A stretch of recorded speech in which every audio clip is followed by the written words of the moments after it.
fia whaafelo I atu I lau whaafonga angai le nei fo I tae au malo le soifua manuia, usi mea whaafonga o Talala Radio Samoa. E to mua atu I talo le asonga fua, whaafetaia sui o le ofisa tīnei mui Samoa whaapea nisi o le aufai ngā aluenga na lavea ina mai soifua o le tusa, ma le fitus fulma le lima lea sailunga le vaa le neivia ni usila, lea ua mu ma mangoto I ngā taifale o polu. O le vaale nei ale mana wanui e tusa ma le selau miliona lona tau, ma o le po le asa to anai, na pauli ai muli mu ma mangoto I le tae awa na nafi. E le I whai ngofia ngā aluenga lavea I le po le asa to anai ona o le pongi sa whaapea I ma le lolo wā, ma I reporti e whaapea na o le to alua lea na awina atu le whale mai mō tonga fitinga. Wa whaafetai ai ale pale mio ni usila Christopher Luxon ngā aluenga lavea I le aufai ngā aluenga I Samoa ai mai se lava. E le I whai ngofia le taimi na tupu ai. E nisa reporti o lo mawalunga le tūlanga masalo mi o le liki o le suau o mai le vaa le Navy le ua mu ma mangoto. E tu whaatasia talo le tae o lo whaatali se isi talo le vaa lele o lo fua e alu I Samoa e au mai eita ngata sailunga o le mana wanui.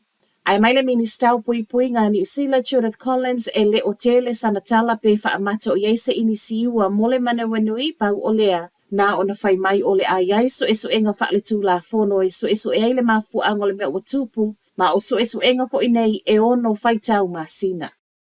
Wa si itia le polo a inga o wha lave whaafua se ina whai a Dunedin ono o timunga ma mafa ma lolo vai ana iai. Ma e o mai le taimi nei e se fulu ma le tasi whale wa le ma whai nei ona toe no foia. O timunga ma mafa nei to tono le fast fulu I tūla o wha lea ngai nai le tele o whale ma mea tō tino. Ma o lea fo ina reportia le tele o palapala solo wha apei matangata na ave e sia wha malosi mai o lato whale. E fast fulu ma le whale o wha I o whale o lewa mai a asia ma whai a Yeso e so enga I Dunedin, mai lea o whai o le sfulu ma le tasi, ua pipi I ai le stika lanu mumu o lona winga, wa le o toe saunga le mui se nofo. Tele a wala o lea lawai tāpuni e Dunedin ma o le tai au nei foi, lea whaato a tatalai le State Highway fitu sfulu ma le fitu. Ta ua mai foi le pule ngā nuolo o ngā luluei a wala vave e toe whaaola ai le suavai, ma o lo o whaatu mawina pēr le whautuanga o le whaapuna mua o le suavai tau mafa.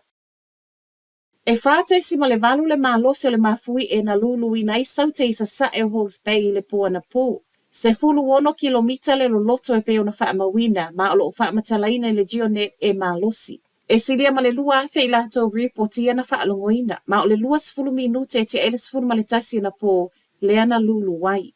O le lua I leo mafu e luluina I totono le aso I tasi pe ona mua I whaalongoina ai. Le lima tesi ma le fitu I Wellington e le te o le lima I le vaveawa na nafi le e whaapetusa ma le tolu se fulu kilomita lona lo loto.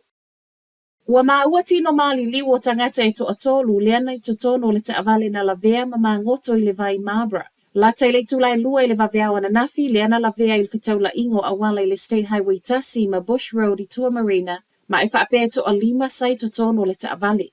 O leisi to o lua le ana mawhaina o ese saunga le mua e ui o lo o whaamanu alia. A o leisi to o tolu le ana mangoto whaatasi ma le taavale I le vai. Ma whaato a maua e leo ana nafi pe tusa o le tulai sfulu ma le lua I le awauli. Reporti o le One News o le to atolu wa mali liu o le ana maua uma I totono le taavale.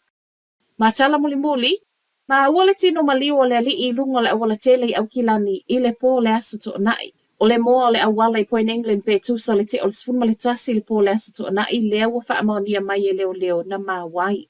E o mai le tai au nei, e le ito iai se isi tala mai le ofisa pau o lea, o lo o wha solo a lato so isu inga. O Talala Radio Samoa, manuia le amatanga o le vaiaso.